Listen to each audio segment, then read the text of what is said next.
안녕하세요. 송암점자 도서관 이달의 추천 도서입니다. 매월 첫째 주, 셋째 주 월요일에 이달의 추천 도서를 소개해드리고 있습니다.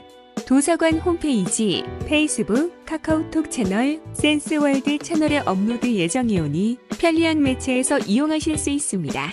회원분들에게 도서에 대한 정보와 대출 도서 선정에 도움이 되셨으면 합니다.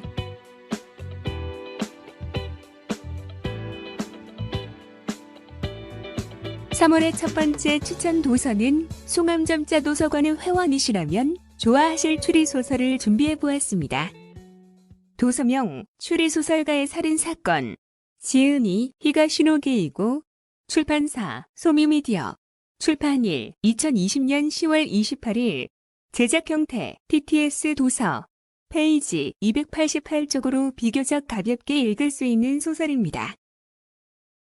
이 책의 등장인물들은 추리소설가의 살인사건이라는 소설의 제목처럼 추리소설가, 편집자, 독자이며 색다른 블랙 코미디라는 것이 특징입니다. 총 8편의 단편으로 묶여진 작품집으로 세금 대책 살인사건, 이과계 살인사건, 범인 맞추기 소설 살인사건, 문제편, 해결편, 고령화 사회 살인사건, 예고소설 살인사건, 장편 소설 살인사건, 마카재관 살인사건, 최종회, 마지막 5장, 독서기계 살인사건으로 한번 읽기 시작하면 멈출 수 없는 스토리타임의 살인사건 이야기지만 웃음을 자아내는 독특한 작품입니다. 오늘은 8개의 작품 중 세금 대책 살인사건의 줄거리를 소개해 보겠습니다. 매년 12월에서 1월이면 연말정산을 하게 됩니다. 과연 이번에는 환급금을 얼마나 받을까? 혹시 세금을 더 내야 하는 건 아니겠지? 조마조마하며 지난해 사용했던 지출금 증빙 서류를 준비하셨을 겁니다. 세금 대책 살인사건의 주인공인 추리소설가도 피해갈 수 없는 세금 폭탄을 막기 위해 멀쩡하던 연재 추리소설을 세금 신고 과정에서 얼마나 망가뜨리는지 알아가는 내용입니다.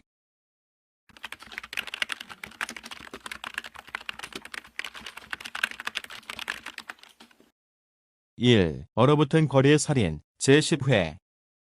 일단 갑시다. 이런 데 서 있어 봤자 몸에 좋지 않으니까요. 하관은 그렇게 말하고 두 사람의 짐을 들고 택시 승차장을 향해 천천히 걷기 시작했다. 걸으면서 스스로 경계했다. 이 여성은 이스미의 소중한 사람이야. 내 친구의 약혼자야. 너는 도대체 뭘 기대하고 있는 거냐? 그녀의 배 내에는 둘의 사랑의 결실이 살아 숨쉬고 있다고. 택시에 타자. 계단 아래에서 격렬한 소리가 났다. 택시의 타자까지 컴퓨터 화면에 친 나는 키보드 위에 손을 멈추고 방을 나왔다. 계단 위에서 아래를 향해 소리쳤다. 여보, 무슨 일이야? 부엌 싱크대 앞에 아내가 대자로 뻗어 있었습니다. 아내는 하마사키 회계사무소에서 온 세금 납부 예상액이 적힌 서류를 보고 충격받아 쓰러졌던 것입니다. 그것은 하마사키 회계사무소에서 온 서류였다. 소정인 하마사키 고로는 내 고등학교 동창이자 친구였다. 나는 소설가가 된 지 10년인데 올해 웬일로 수입이 많았던 터라 내년 확정 신고를 대비해 얼마 전 하마사키에게 상담하러 갔었다. 지금까지는 확정 신고는 혼자 적당히 했는데 그렇게 처리할 수 있을 정도로 수입이 적었다. 서류에는 내년 봄에 내가 내야 하는 세금 액수가 대충 계산되어 적혀 있었다. 처음에 나는 그 숫자를 멀거니 바라봤다. 그 다음에는 자세히 들여다봤고 마지막에는 0의 숫자를 세기 시작했다. 나는 웃기 시작했다. 하하하 말도 안 돼. 하하하. 주인공은 친구인 하마사키를 불러 문제를 해결하고자 합니다. 저기 어떻게 안 될까? 나는 하마사키에게 말했다. 한심하게도 아부를 떠는 듯한 말투가 되어버렸다. 좀 더 빨리 얘기했으면 여러모로 손을 썼을 텐데 벌써 12월이라. 하마사키가 떨떠름한 표정으로 말했다. 뭐? 최대한 영수증을 모으는 게 전부야. 그게 가장 빨라. 영수증이라고 해도 얼마 전에 자네에게 맡긴 거 외에는. 나는 한숨을 쉬었다. 아, 그거 말인데 문제가 좀 있어. 하마사키가 말했다. 제대로 되어 있긴 한데. 하마사키는 파일을 열었다. 우선 이거야. 4월에 여행을 갔더라. 여행지는 하와이. 너 올해 쓴 작품 속에 하와이가 전혀 나오지 않았잖아. 요즘 세무서 안에 문필 감안 전문으로 점검하는 사람이 있다는 소문이 돌아. 그런 녀석들은 담당 작가들 작품을 전부 읽고 이런 사소한 부분까지 빠짐없이 지적한다더라고. 우와. 다시 울고 싶어졌다. 그럼 하와이 여행비를 경비로 공제할 수 없어. 그럼 셈이지. 이런 사디스트들. 나는 아우성 쳤다. 세무서 놈들은 사람을 괴롭히는 재미로 사는 게 틀림없어. 물론 농담이었는데. 하마사키는 웃지 않았다.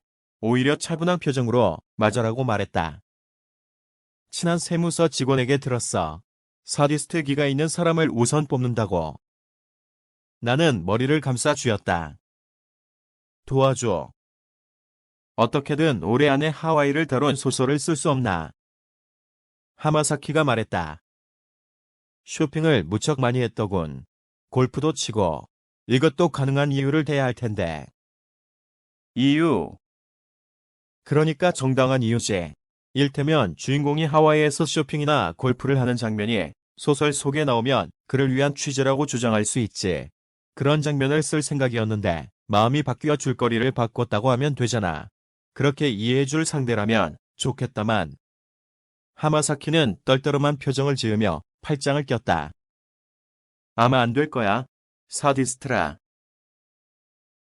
대충 계산해보니 하마사키는 계산기를 꺼내 손바닥 위에서 탁탁 두드리며 계산했다. 그리고 그 금액을 얘기했다. 이번에야말로 나는 정신이 멀어졌다. 아, 기절하네 라는 자각이 있었다. 그런데 그 전에 쿵쾅쿵쾅 무지막지한 소리가 밖에서 났다. 그래서 나는 정신을 차리고 방을 뛰쳐나왔다. 계단 아래에서 서커스단의 소녀처럼 팔다리를 꽁채 아내가 쓰러져 있었다. 세금 한 번 줄이겠다고 영수증 처리를 위해 소설의 내용을 바꾸고 소설은 요상한 작품으로 변해갑니다. 결국 경비 처리는 실패하고 쓰고 있던 소설 작품도 출간하지 못하게 됩니다. 추리소설가의 살인사건은 히가시노 게이고라는 노련한 작가만이 쓸 수 있는 블랙 코미디 작품집입니다.